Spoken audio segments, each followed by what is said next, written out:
we talk about this in like growth, like for marketing for pest control companies, because they'll say, hey, like, what are my growth methods? And I'll say, well, the faster that you want to grow, the more expensive it's going to be, right? The harder it's going to be typically. If you are okay with a little bit more slow growth, organic growth, then you can probably pull that off. You're not going to get as far and it's not going to be as expensive, but you're fine, right? Mm-hmm.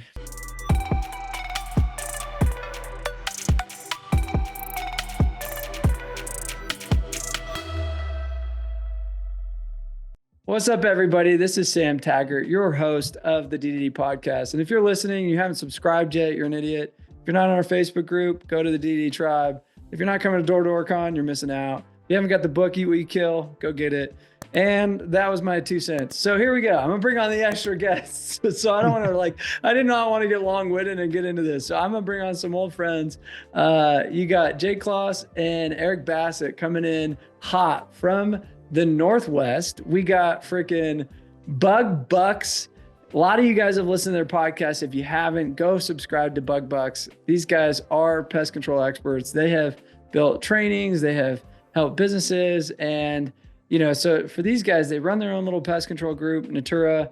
And I just remember them attending to a sales summit back in 2019 and just saying, hey, we want to grow our door to door and we want to see what they're doing. And it's been fun to really watch these guys' journey to, where they're at today. And now they have, 4,500 people part of their Facebook group, and, a lot of good that they're trying to give back as business owners to other business owners. And so as we dive in today, we're going to talk about, running a business and the nuance of, having to juggle from customer service, fulfillment, sales, marketing, all the things. And so if you're a business owner, doesn't matter even if you do pests, this is going to be relevant for you.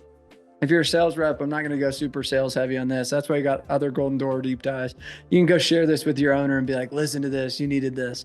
But welcome to the show, guys. It's been fun, man. Like I said, watching your journey. So congrats. Yeah, thanks, man. Yeah, it's great. We're happy to be here. Yeah, man. And it's been awesome watching your journey too. I mean, like you said, we hit up that summit, right? It was a recruiting summit. It was in Vegas, 2019. And we had no idea. 5 years ago. Yeah, 5 years. Yeah. Wild. We had no idea what to expect. We knew of you, but didn't really know you. And we went there and just found a community of people who were trying to build the same way that we were trying to build, looking for the same answers, looking for the same support. Dude, there was laughter there. There were tears there. I didn't even say this in the last time that we talked, but I've got a little journal that I kept from that summit. And I actually wrote down notes from a really cool meditation that we did there. Oh, that was powerful. It was super powerful, Skip, dude. Life-changing for Mike O'Donnell. That was his first. I mean, I look where he's come in solar world. Skip Kingery had a life-changing, I remember many people had some powerful breakthroughs at that meditation. Yeah. Yeah, dude. So just thank you for being you and putting out into the community what you've done, because it made a big impact on us. And we know that it makes a big impact on our networks as well. So thank you, man. It was really fun at that summit also was at the very end, we blitzed out to go sell no soliciting signs. Door to door. Remember that, dude? That was so dope. Yes. So I got teamed up with, there was a husband and wife pest control selling. Oh yeah. Tim and Connie. No, it was, I'm friends with them on Facebook. Her name's not Taylor. No, I'm thinking Billy and Taylor. Oh, no. You're thinking about I'm thinking about Jensen. Yes. Yeah, Jensen. Yeah, that couple, dude. They are awesome. Yeah, so they're great. So Jacob Jensen. Yep. I yes. can't remember his wife's name, but me and his wife got teamed up to go out and sell these no soliciting signs door to door. In fact, that same no soliciting sign Eric and I have hanging on our office door here at Natura. It's the same one. So sick. So we go out to sell these no soliciting signs, and you have to film it and record it. Then we bring it back, and whoever had the best pitch won, I don't know, $400 or something like that. And so me and the gal went out, and we found this lady, and she's recording, and I was like, yeah, so there's been an uptick in a lot of people, having door-to-door sales reps come to their house. And so, we're representing the community where we just want to make people aware that there are no soliciting zones, but the sign said no soliciting and no loitering. Yeah, they said no so I was like, loitering. most no soliciting signs, it just says no soliciting, but this one also, it says no loitering. So, you know, it's not just people selling, but it's for people like mingling around in the road. And she was like, oh yeah, that makes sense. And she was like, how much is that sign? And I was like, well, it's normally $25 because I think we had to sell for a certain amount or whatever. Yeah. So I was like, it's normally $25, but I'll install it for you for 20. She's like, okay. So I peeled the sticker off the back and slapped it on her door. I'll install it for free. Oh my gosh. Dude, yep, we had knocked $5 off. The guys that I was teamed up with, Jesse Kempler. Yeah. Jesse Kempler. Yeah. And Hunter Hughes, which I'm still connected with those two guys, right? I would both not have pest control dudes. Yeah. Yeah, both pest control guys. Yeah. Which was awesome. And I remember Jesse, the way that he closed his last one was that he traded push-ups. Oh yeah, for shirtless. Like shirtless. Oh yeah, I remember this. So I still have all that footage. I'm gonna send you and see if I can't find your pitch and send it to you. Yeah, we recorded that. Also, that'd be so fun. We still have that sign. One of those signs from that is the sign on our door. Yeah. So we have our office door inside of our office here. We actually kept one of those no soliciting, no loitering signs. And we put it on our door. It's the same one. We didn't go out and buy it. Look at this. I wonder if I can get there, but check this out. Oh no, it's not there. This camera, if it were on, so there's close. See this door right here? There's a no soliciting sign on that door. It says no soliciting, thank you. So anyway, it's pretty fun. I love it. Love it, man. So let's dive in. So you guys obviously coach a lot of entrepreneurs and have dealt with, you know, your own business. And from your experience, I guess, what would you say you see as the number one pitfall for a small business owner as they're trying to scale their home service business? You want to hit on this one first? You want me? Yeah, you know, I'll step up to the plate. So one of the biggest things that we see is the guy, like if you're a one-man show, trying to do everything, trying to fulfill all the roles, trying to be sales guy, office guy, service technician guy. And it just doesn't work because you can't do everything, or you can, but only for so long and only so much, right? So that's probably one of the biggest things that we see. And, you know, the principle is it's just so like straight across the boards.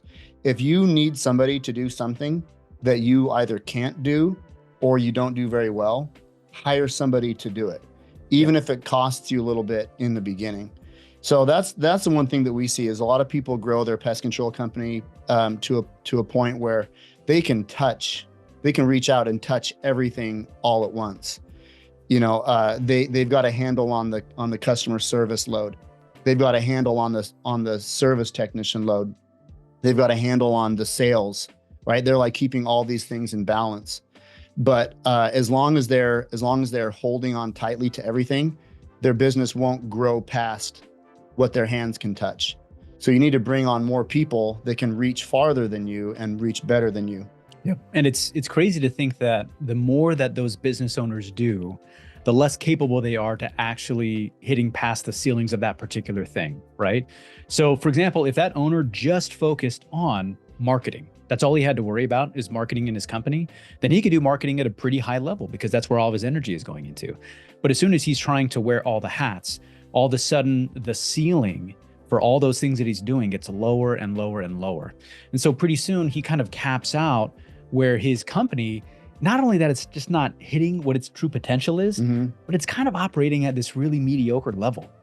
And he feels completely burnt out, right? He's like, I don't get it. This isn't matching up. I'm putting 120% of my life into this thing. Why can't I get to levels X, Y, and Z that I see these other companies getting to?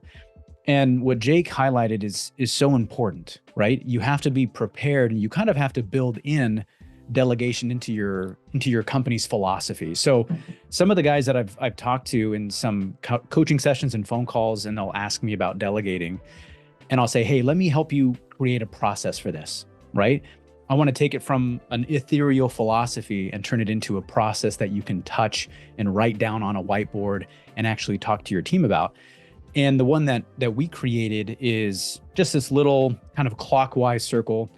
And up at the top is just hiring, right? Hiring the right people, having the best hiring practices, getting the right candidates.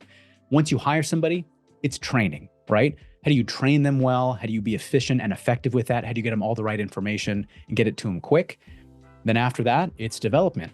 How do I develop this person into the role that I think they're capable of and the role that will move this business forward? And then last is delegating.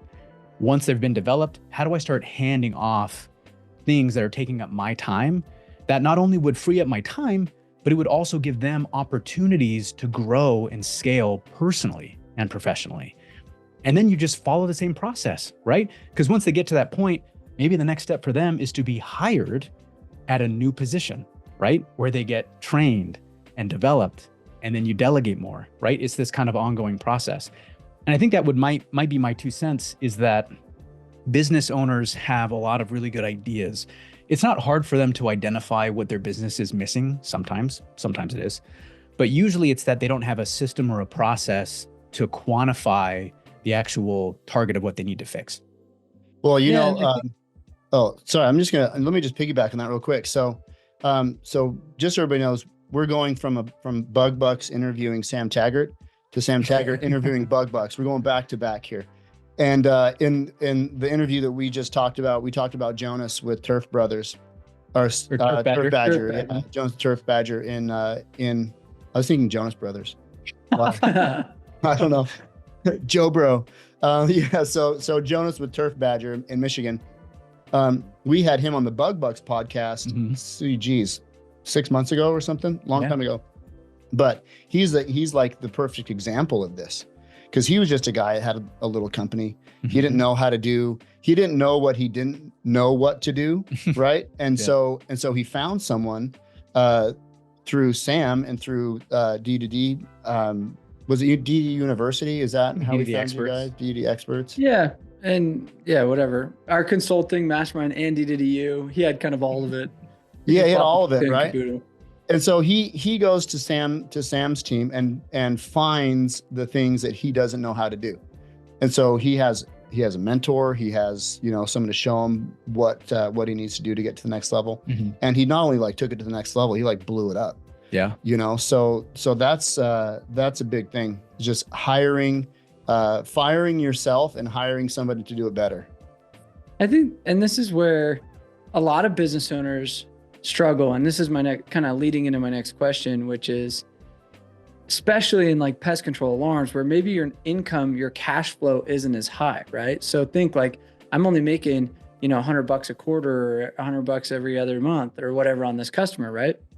So let's take, okay, you want me to go hire a full-time employee. You want me to go hire a coach now. I'm already living broke. And so I've got to somehow, so there's three balls that you could juggle right now. One is control, meaning I don't think anybody else could do it better than me, which I think is something you guys are talking about, hire, you have this need, train them, etc. Right? The other one is funds, meaning, man, when Jonas gave me 60 grand, I told him no 3 times. He begged. And I was like, holy crap, this guy's committed. And I was like, normally it's the other way around. Please buy my thing. I'm like, no.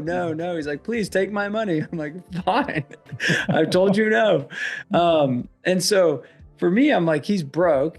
I don't know how he's supposed to afford this, but he's betting on himself. He is doing what you just said. He's contracting out what he's not great at yet and learning that and now becoming great. He's got 2 Golden Door winners coming this year to Door Con, where he didn't even know, his guys wouldn't even know what the Golden Door is had he not done that. You know what I mean? They would have never done 1,000 accounts. By themselves, nobody just walks out the door and is like, I'm just going to sell 1,000 especially small town in Michigan. You know what I mean? What's interesting is the return on his investment is now realized 3 years later, 2 years later, 4 years later, whatever, right? But how does one have the foresight to just not be afraid to go invest in an employee, maybe a mentor? It's the money's going out, but maybe you don't see that money coming in yet. So therefore, I think that's the holdback between why people get stuck. You know what I mean? Like, how do you overcome that cog right there? Because you're like, I don't know if there's a return and when the return is. Yeah. I think for me, and we've seen this a few different times, but the pathway, especially if you're a door-to-door guy, right? You're a door-to-door rep, you realize you're successful, you're good at selling, you like the product, and you're probably making high six figures, whatever, $100,000, $2,000 a year in commissions. And you think, oh man, you know what I really want to do? The next level, I'm going to be a business owner, right? Yeah. So you start a pest control company. And number one, you have to realize that just because you're good at selling doesn't mean you're going to be a good business owner. Like those are two different skill sets. And you have to or good at pest control.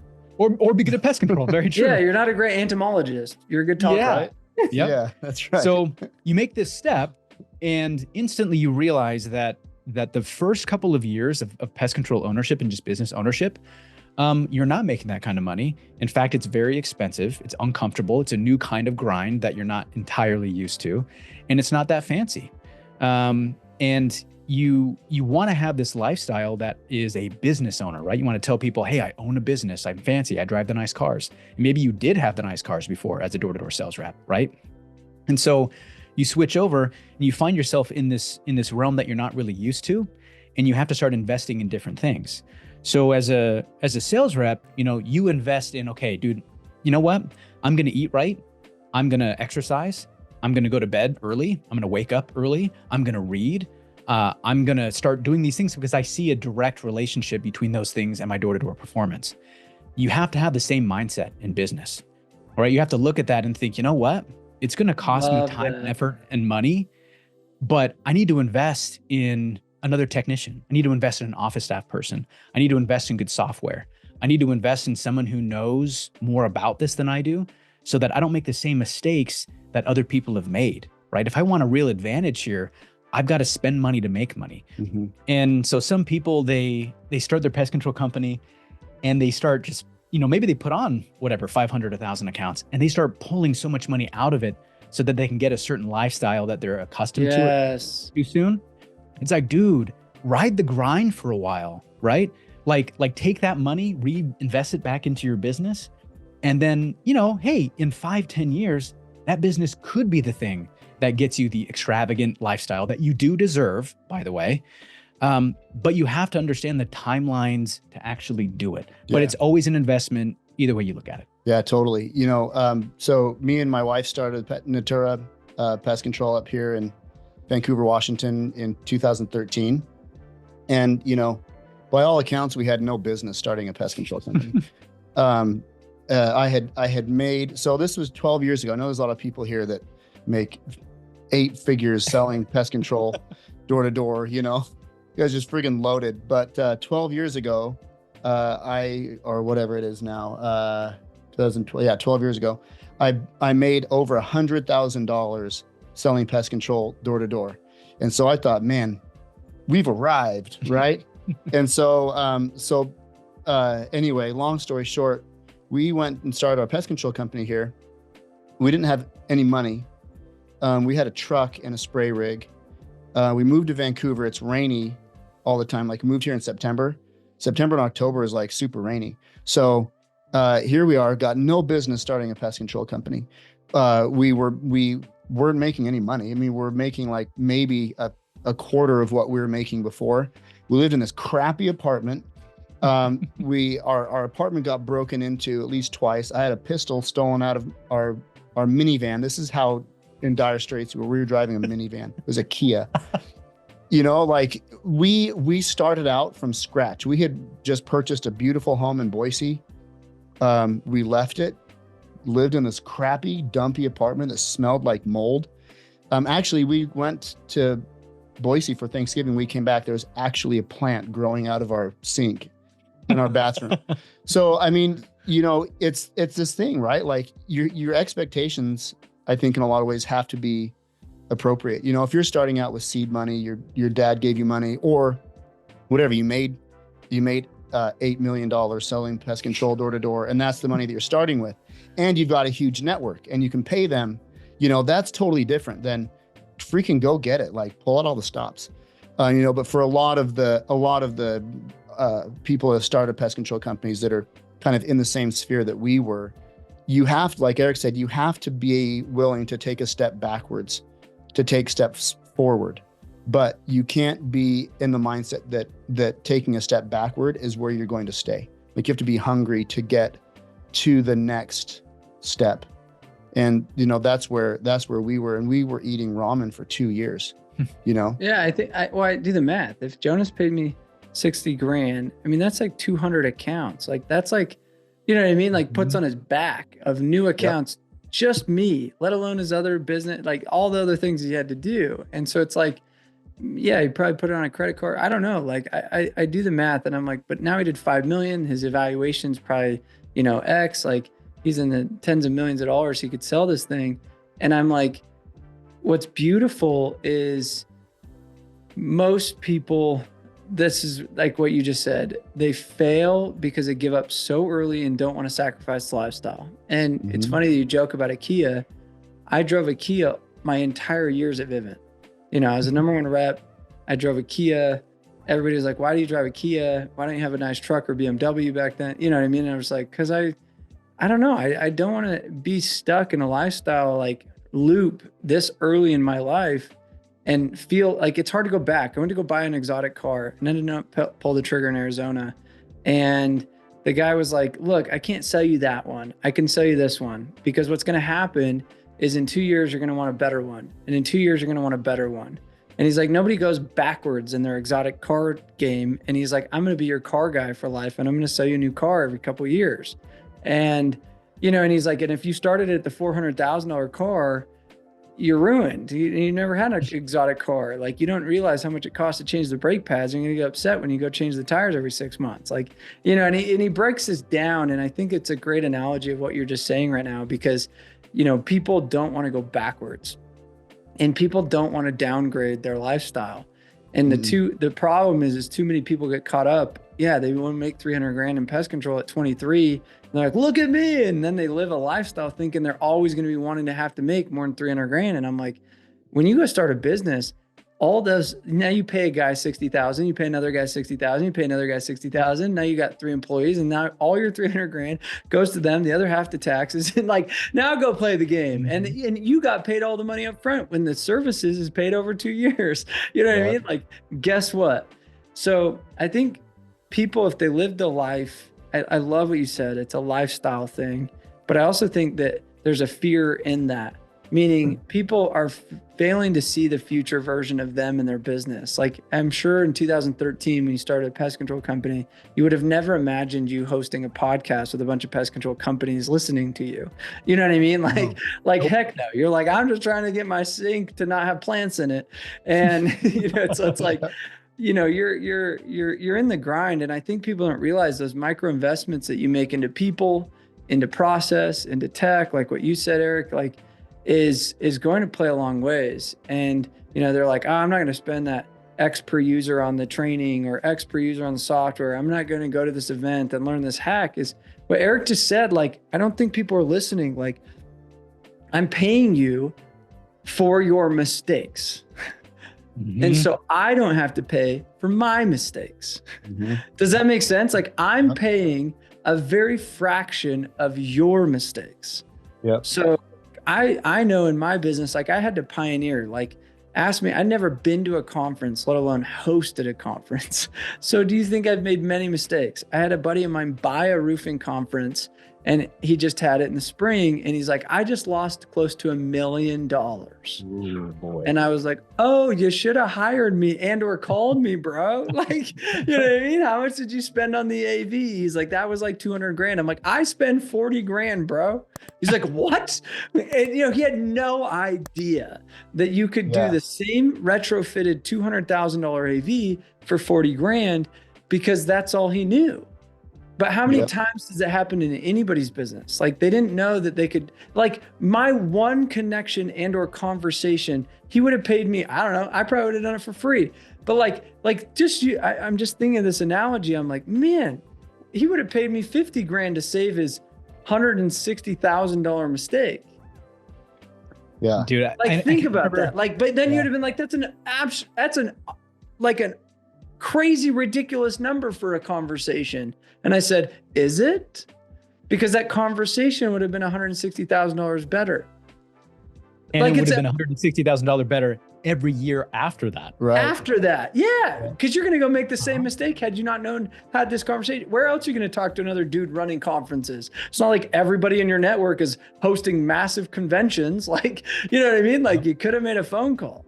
But like you guys run business, like we get to see the eyes and ears 8 years into running conferences, 8 years into coaching, and I'm just using that likeness where you're talking to pest control owners. And, so we do this. I mean, I coach tons of I coach home service business owners and their field, right? But like, I just see all the mistakes that these guys make. And now we get to create the sum total of all the mistakes that we've got to see. So there's this is what's so important. And I think this is what listeners don't get around coaching, around mentors, around guys like, you guys. And it's one thing because you have Natura. So you've gone through, the 10 plus years of education of running a business. Mm-hmm. But there's another education. Like I've done 455 podcasts now. I've consulted 350 companies now. I've hosted, you know what I mean? So like we're talking about an event I trained you guys in 2019. I just learned from everybody else that speak to me, same as you guys, you know what I mean? And so it's like, I didn't have to learn this myself. I'm just stealing their dummy tax and regurgitating it to you. What's that worth? Yeah, dude. The other thing, like while we're on the note of like learning from other people's mistakes. So Sam, you've written a couple of books, which I think is fantastic. And I've always thought that it's so crazy to me that somebody can live, 20, 30, 40 years worth of being in a career, glean all this information, have a ton of mistakes, figure out the best ways to do things, put it all down in a book, like in a very digestible format. And Sam, how much does your book sell for? $32. $32 is what you can 10 pay years. and learn, years, like a decade of what Sam has learned about those principles, right? $32 is what it costs. All you have to do is sit down, buy the book and read it. And so like, not even just coaching and all these other aspects, but there's so much knowledge out there that people can like buy into. And it's like, dude, like all you have to do is take the leap of faith and the ROI will come if you put forth the effort. Yeah, totally. Yep. It's crazy. Like the book Traction is a great business owner book. The great, Roadless Stupid, Clayton Christensen. Like there's a lot of these business books I've bought for $10 that have like revolutionized how I think, operate, how I run systems, like, and it wasn't even a coach. Like I've paid hundreds of thousands of dollars for coaching, but like you just said, it was a $15, $30 book. Like, cool. So I couldn't agree more. Yeah. Well, so there's a lot of people that we know, or I know, or everybody knows that have this goal. I'm going to read 52 books this year. I'm going to read a book every week for the entire year. Well, that's cool, but for me, I'd rather take like 3 books and read them 3 or 4 or 5 times in a year, because a book like Kill What You Eat, maybe, or Traction, or Buy Back Your Time, or 21 Irrefutable Laws of Leadership, or whatever, like you take some of these books, you're not going to digest all of it in one quick audible blast through, right? No. But if you take a handful of amazing books, just a small handful, and you read those books 2 or 3 times, you'll pull all that you need for that step of your business growth out of those books. So, I think I'm going to buy your book, Sam. I'm going to read it. I appreciate the plug. Eat, We Kill. It's on pre-order. But let me say one last thing on this, because I'm actually going to say I actually take interest in the author more than the book sometimes. Mm-hmm. So think of it like this, and this is a frame that most people don't think, because I would agree with you, Jake. Erwin McManus is coming to Door to Door Con. I've read 5 now of his books, all of which are very different. One is the 7 levels of frequency of communication. One is like the artisan soul. One is the way of the warrior, to the last arrow, to Jesus is Genius, right? So there's many different books. And Mind Shift, 6. I haven't read Jesus is Genius yet, but so he's written many books, and you go, okay, who is this man? Or you said John Maxwell. John Maxwell comes and speaks at Door-to-Door-Con. Why? Because I've read many of his books and I wanted to meet the man. So I said, who did John become to then become the author? And what was his journey to then be able to construct systems and get his story out into context? And so John Maxwell, I'm in a private breakout at Door-to-Door-Con 4, and a lady asks, what did you learn from Sam's speech? Because he sat front row and I keynote right after him. And I was like, whoa, you don't ask John Maxwell that? That's weird. Like, and he's like, I actually took 8 principles. And he lists out all 8 of his notes. And he's like, 2 of them I loved. Are those original? And I said, yes. He's like, I've already sent them to my team to do research. I'll give you acknowledgement, but I won't give you royalties. And I'm like, listen, it's 80-something-year-old dude that's written 80-something books and a lifetime of education. And it taught me something about the author. Does this make sense? And he said, He has a system of how he produces books. He has a way of research. He has a way of constructing in a system to get things printed quick. He has a continual learning, meaning he actually took notes. Some no-name dude he's never heard of. You know what I mean? Like, I'm going through and I'm like, what does he look like? So Dan Martell, I'm going to his couples retreat in Hawaii in March. And you take guys like Colin O'Brady. I took an interest because I went to his thing. I listened to his podcast with him and Ed Milet. And then I go to this 29029 and I hike 2 laps with him. I start reading his 12-hour walk. I have him come out to Croatia. I have him come to Door-to-Door-Con. Like, so when I find an author, I go like, and not everybody can do this, but I say, how do I find one step further of what did they need to become? And how do I embody those characteristics so I can get familiar with them and or become more like them? So I actually 9 times out of 10 selfishly use the D2D budget to go pick people I know, like, and trust that I've been interested in so that I can rub shoulders with them because I've studied them and I know their character through the book.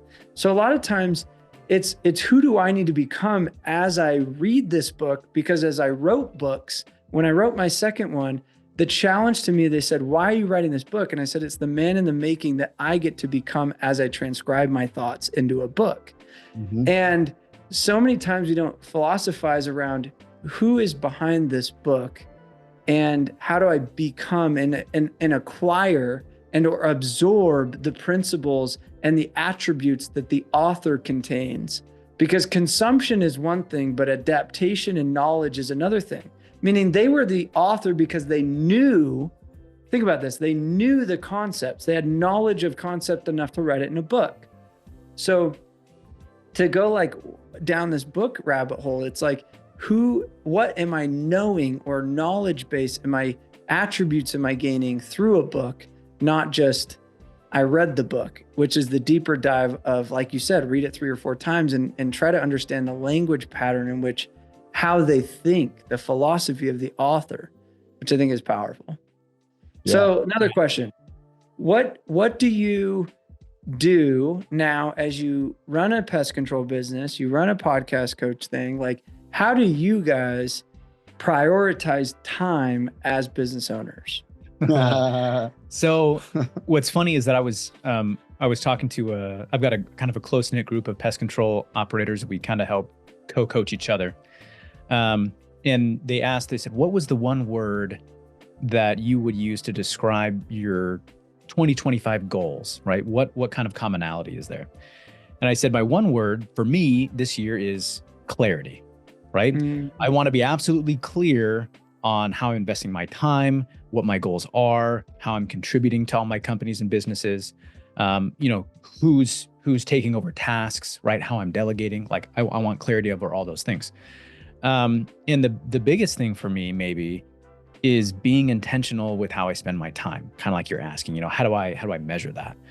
And one of the biggest issues for me that I figured out is growing up, I always felt like my family had everything I needed, right? I never felt like I needed other stuff that my family didn't have. But when I got older, I realized looking back, grew up in a 3-bedroom, 1-bath house that my parents still live in to this day. And we just didn't have a whole lot. And I thought to myself, you know what? I didn't really like school. I didn't really like high school. I think I got pretty bad grades. I failed out of math, which people know me now think that's hilarious. But I didn't really go to college either. My first summer door to door was when I was 18. And I kind of put a ceiling on myself as far as what I thought I was going to be capable of.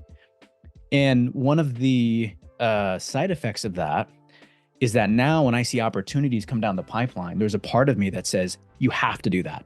You have to jump into that. You have to take advantage of that. Like, don't say no, because if you say no, you're going against that one time that you prayed and wished that you would get some kind of opportunity coming your way, right? Mm-hmm.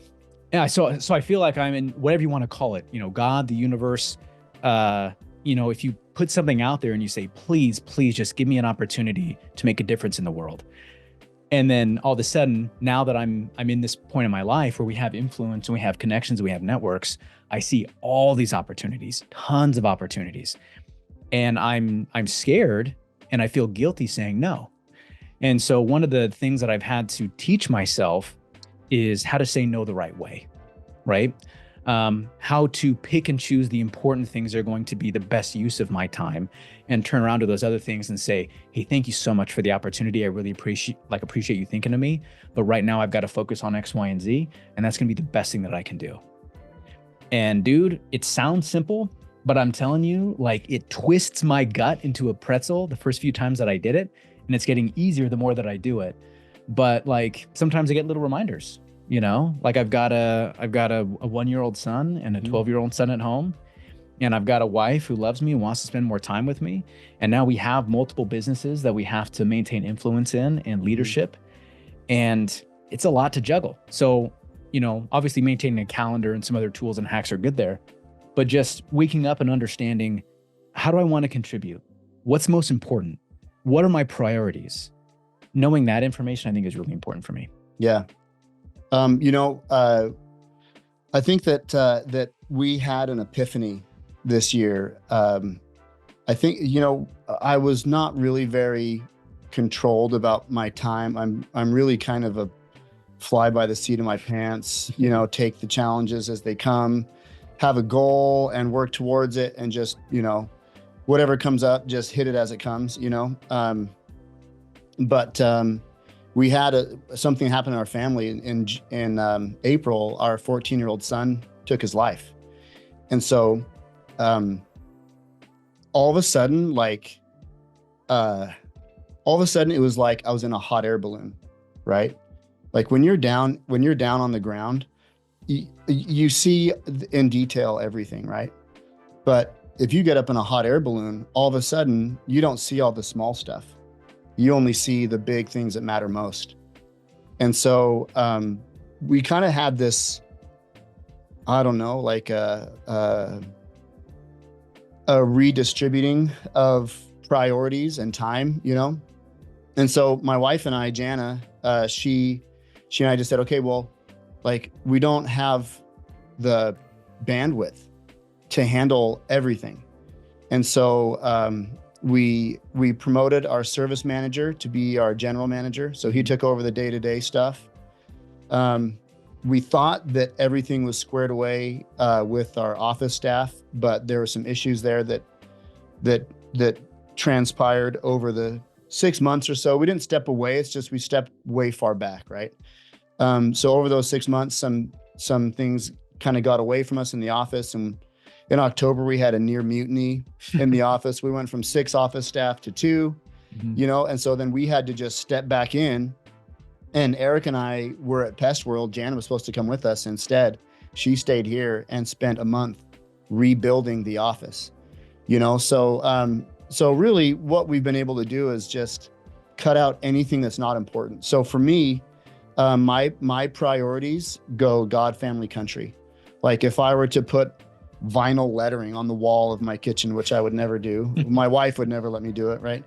But that's the priority, God, family, country. And so if I list it out right now, I've got my church responsibilities, that comes first.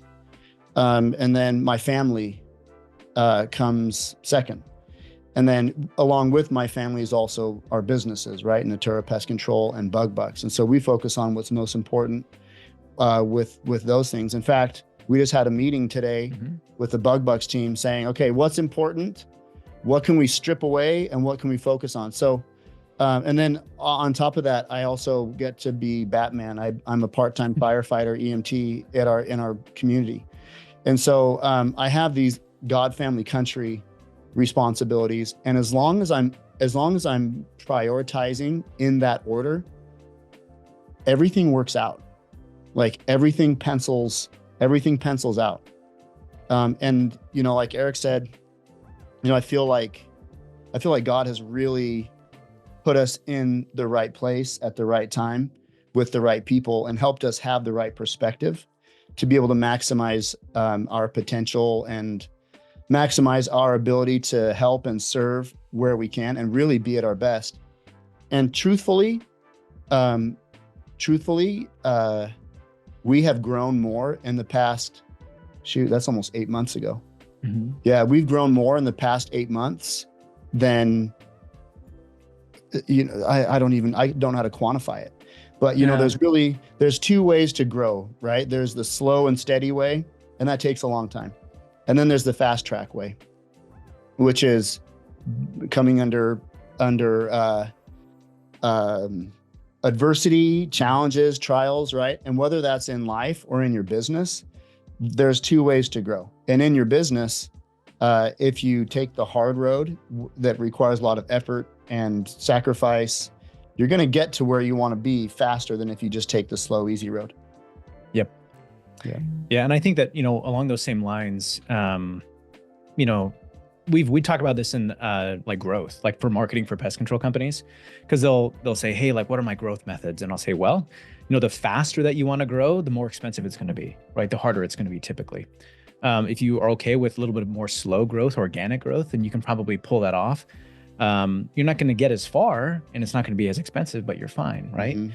And you kind of realize that when you're trying to grow personally or professionally or whatever that is, typically the thing that's going to get you the farthest is the hard thing that you're ignoring, right? It's that whole quote, like the magic is in the work that you're not doing. Right. Yep. I think it's even more important, kind of along those same lines when Sam was asking about, how do you manage your time? Like, how do you prioritize things? You have to have a really solid philosophy on where you feel like you're going to do the best work that's going to make the biggest difference, especially if you're going to take the hard road. Yeah. Because if you're going to do the hard thing and you don't have the right philosophies and you don't have the right systems and processes, then you find yourself back at square one and you're like, what a freaking waste. You just did the double hard. We could call that the double hard. Yes. The double hard. You just did the 100%. Hard thing to get nowhere, which is then hard. It's like, do the hard thing to at least get somewhere because you use this word a lot, priorities. And it's like, I said, hey, how do you prioritize time? But it's like defining your priorities and what you value. And I think, going to that hot air balloon analogy puts things into perspective. And then also some people, depending on the season where they're at, like their values may have some fluctuation, but like, I think the reality is most people have not really clearly defined values and priorities and then held a hard line. Like what you said, Eric, like I had to realize, like, I have to say no. Like every day I get thrown opportunities, and probably so do you. Like, hey, do you want to invest in this? Do you want to come do this? Do you want to partner with this? And it's like, I don't do that. There's what I do and what I don't do. And if it doesn't fit in my buy box, essentially, then I don't do it. If it doesn't fit in my gives me aliveness box, I don't do it. Like I had a guy ask, he's like, hey, can you come out to our thing in Florida? And I'm like, yeah, for X dollars. Like there's always a price, like, you know what I mean? Like, but like to do it for less than that, like, it's not like I have 1,000 other things I want to do. Sorry. Like, and I just had to realize like when to say no, when to say, yeah, there's always a price, and when to say, this is, let's go discover this more and see if it fits in my buy box. You know what I mean? So I love that. I love your 2 cents, and sorry to hear about your loss, Jake. It must be really hard. I can't imagine how difficult that is. Well, you know what? And I'm glad, I truly am glad. A lot of people say just that, I can't imagine. And truly, I'm glad that most people can't imagine, because exactly. Like right? It would be hard. You wouldn't want me to try to even go down that thought process. So no, don't, like let's smile and be friends and you know, I live in it every second of every day. And so it's not like anybody brings it up. You know, people say, I'm sorry for bringing it up. Like, you can't bring up something that's always there, you know? Yeah. And I think what's interesting to that point, it's funny when you see and hear people like you guys. And I call this the 3 dead grandmas principle. You ready? It's like the people that aren't super successful, and it's those rookie reps or the broke people in life that somehow every week, I mean, I hired a girl, and within the first 3 weeks of her working here, usually when the first 3 weeks of working somebody, you're like trying to show off. You're trying to like earn your stripes. You're trying to like build a name. Somehow she was sick twice. She had a flat tire, and she had a death in the family. I'm like, it's been 3 weeks. Wow. Like, you somehow have gotten sick twice, not once. And you've missed work now how many times? And we're late for how many reasons?